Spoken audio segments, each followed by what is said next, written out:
Hi, and welcome back to another Washington, D.C. episode of Ins Division. I'm here again in the palatial new PJTV studios in Washington, D.C., right next door to Fox. And as I was here, I was watching Fox people walk by, sort of trying to act casual, pretending not to be jealous, but we know better.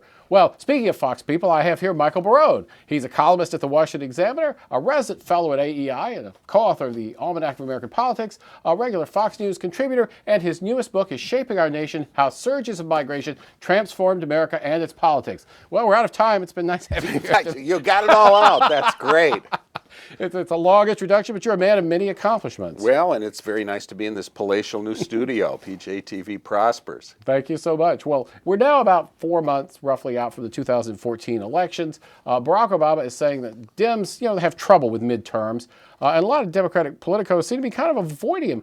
Is another 2010 in the making, or is it too early to say? Well, another 2010. I think we're looking at something like that. I mean, it's one of the clear indicators of how a party is going to do these days, in these days of straight ticket voting, is the president's job approval. And the president's job approval, the last time I looked at the RealClearPolitics.com average, 41%. That's less than 50. And you've got Republicans start off with 234 House seats, 16 over the majority of 218, and Mitt Romney carried 226 congressional seats, House seats. So the Democrats start off in a negative situation there on 2012 figures, and if they're in worse shape in 2014, it's a real uphill battle for them in the House. In the Senate, you got 7 Senate races, Democratic held seats in states Mitt Romney carried, one of them narrowly, North Carolina, and the other 6 by pretty wide margins. So again, it's tough for the Democrats. Now, we should never underestimate the ability of Republicans to blow winnable Senate races. So true. But I think primary vote, if you've been watching what Republican primary voters have been doing this year, I think they're trying to minimize those chances. They've taken the lessons of 2010 and 2012 Senate races and the lesson of the big hit to Republican numbers during the government shutdown. They've taken those lessons to heart, and they're less likely to vote for the candidate that they feel will stand up on a chair and yell, "Hell no!" and more likely to vote for somebody that they think, rightly or wrongly, has a good chance to win the general election and is basically in line with their views. Well, I think primary challenges are fine, and I think no incumbent should feel safe from a primary challenge.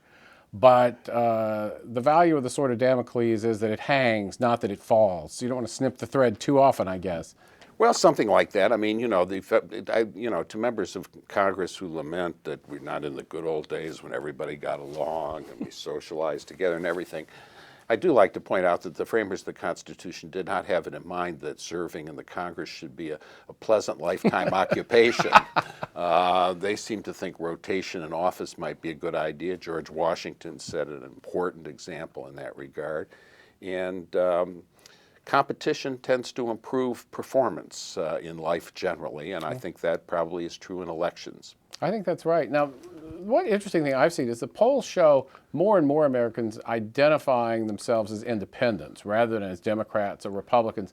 Does this actually pretend a crack up of the two parties, or is it just sort of people posturing where they're still going to vote the same way they traditionally did, they just don't like the label anymore? Well, when I was growing up in the America of the 1850s, the 1950s, a lot of people like to say, I vote for the man, not the party.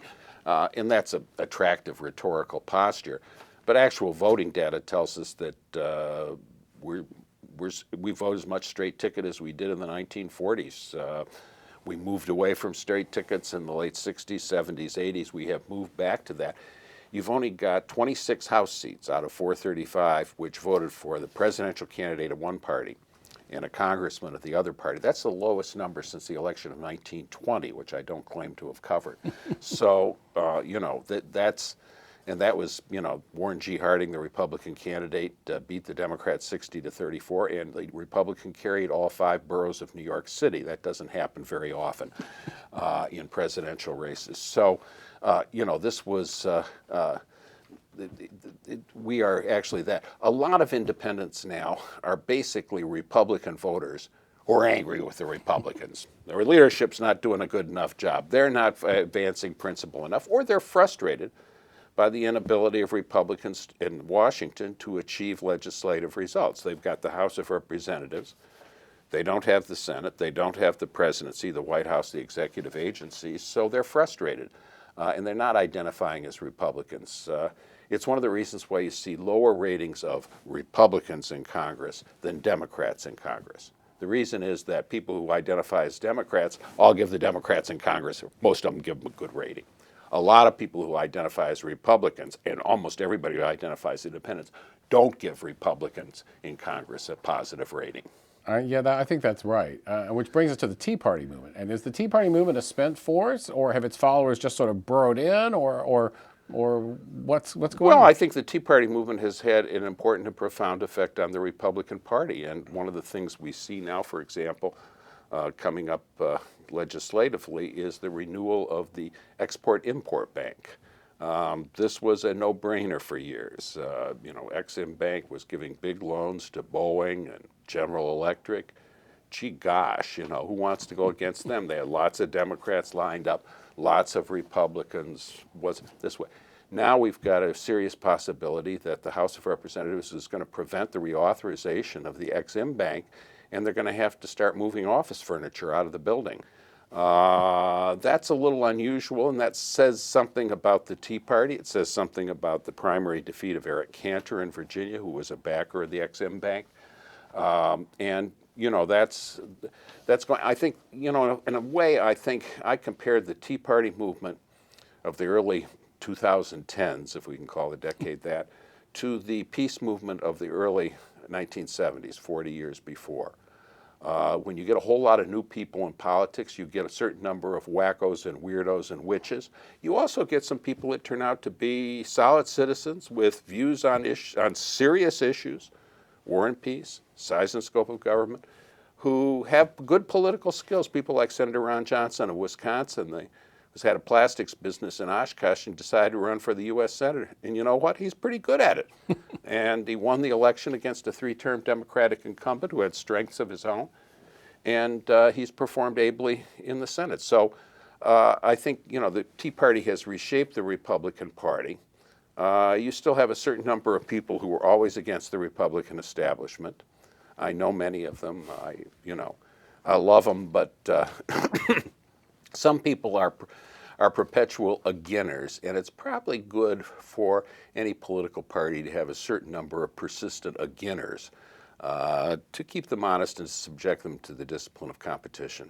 Well, speaking of againers, there's something sort of interesting. I haven't gotten as much national attention as it might have going on in New York, where you've got Andrew Cuomo being primaried from the left by Zephyr Teachout and Tim Wu, who are both law professors. And they apparently now have enough signatures to get on the primary ballot and go after him. Well, if Tim Wu becomes president, he'll be the president with the shortest name by far. The shortest member of Congress, even shorter than John Kyle. There you go. We've seen also some Democratic senators attacking Obama's judicial appointees for being too conservative and threatening to block them. So are the Democrats beginning to get the same kind of pressures? In Georgia, another state where the administration has to vet those appointments by the two Republican senators, so they're not going to get as liberal an appointee as they might like. In those states. Yeah, I think one of the things that happens is there's sort of a 5 or 6 year itch in a political party. The wingers get frustrated in the second term of a president to varying extents, but it's happened to both parties. We've seen it, the Tea Party, many of these people had a lot of complaints about George W. Bush's administration and the policies pursued therein. It's natural to get frustrated. The president's achieved a certain number of things. Some of them are things you don't like if you're a left-wing Democrat, right-wing Republican. He hasn't done certain things or accomplished other things that you're frustrated, that you hoped your side's guy would do and he never did for whatever reasons, and you start going off the reservation. So the Tea Party is an example of that. The Ralph Nader candidacy in 2000, 3% of the popular votes. We all thought Pat Buchanan was going to get more votes than Ralph Nader. He didn't because there were left-wing Democrats that were unhappy with the Clinton administration, and we're seeing it again with the Obama administration. Cuomo, of course, has national aspirations. How badly would he have to do? How far from a slam dunk primary victory would he have to fall before it would hurt his national ambitions? Well, hard to put a metric on that. I mean, if you win 2-1 and you say, gee, I won a landslide in the primary, but an incumbent usually does better than that. New York is sort of one edge of the political spectrum today in one respect. It's got the largest percentage of union members in the country of any state. Back in the 1950s and 60s, the biggest union states were Michigan, United Auto Workers, Seattle with the machinists organizing Boeing and so forth. The manufacturing states had the most members. That's when most union members were in private Actually sector made business. stuff. Yeah, actually made stuff that people bought more or less voluntarily. Right. And now most union members are public employees, and the New York public employees, the left wing of the Democratic Party is run, and there's a splinter party that endorses, and you can have aggregate votes for two parties for the same candidate. The Working Families Party is run by the public sector unions. Bill de Blasio, mayor of New York City, was the public sector union's favorite. And so that's what Andrew Cuomo is up against. You know, he did take a stand against the teachers' union supporting charter schools, standing out in the snow in Albany. I think it was in May. The snow was pretty late in Albany, and and so he ticked them off, and they're now running somebody against him. But he's also veered left on policy, and I'm wondering how well Andrew Cuomo would sell nationally. I mean, he's an intelligent guy. He has a record in government that he can argue is a good one. And moderate in some respects, although moderate by New York standards may not, I don't know how they go about one that. sort of wild card Tennessee. is I've seen, I don't know how big it is, but I've seen social media chatter that some of the gun owners in New York who are mad at Cuomo for the SAFE Act are going to support Teach Out in the primary just to give a hot foot to Cuomo. And I don't know if that builds any momentum, but well, conceivably, that doesn't help him particularly. I guess there are still some gun owners in New York. I mean, there's lots of illegal gun owners in New York, but legal, of course, we got to stamp that out. Andrew Cuomo has sort of governed mostly behind the scenes. He has not made himself as well-known and articulate a figure as his father did in his 3 terms as governor in New York. And you have this strange situation in New York State where state budgets and many policies are made by 3 individuals: the head of the state senate, the head of the assembly, and the governor. 3 men in a room, they call it. Most states really don't operate that way. It's more fluid in the legislature. There are more people take part and so forth. But New York operates that way, so you can kind of govern out of the public view. And as a Democratic governor, Cuomo surely thought that, hey, I'll get reelected fairly easily. It may be a little bumpier than he thinks, but it doesn't make you a national figure. And it's interesting. I mean, Chris Christie, also in the New York media market over there in New Jersey, if you can get through the bridge, listen, it was never a day at the beach getting across that bridge, I got to tell you. But he gets more media attention. Of course, in many ways, he's a larger figure, but in many ways. But not as large as he used to be. That's right. That's not right. as large as he used to be. He's shrinking. Well, exit question, and it's the dumb exit question that you must be used to by now, which is it too early to say anything about the 2016 presidential election yet? The answer is yes. Okay, well. No, I think the one thing to take note of is that this is the first presidential election in which we will have as eligible candidates Chelsea Clinton and the Bush twins, all born in 1980. Oh, well, that's... They'll be 36 and over the constitutional age of 35, so get ready. I'm happy to say that thought hadn't crossed my mind until this moment, but thanks for putting it there. Okay. Thanks so much for taking the time to talk with us. Nice to be with you. Thank you. That's Michael Barone, who has too many credentials to list in this outro, but whatever you're interested in, he's probably done it. Thanks so much for tuning in. We'll be back soon. In the meantime, have fun on the internet. Thanks.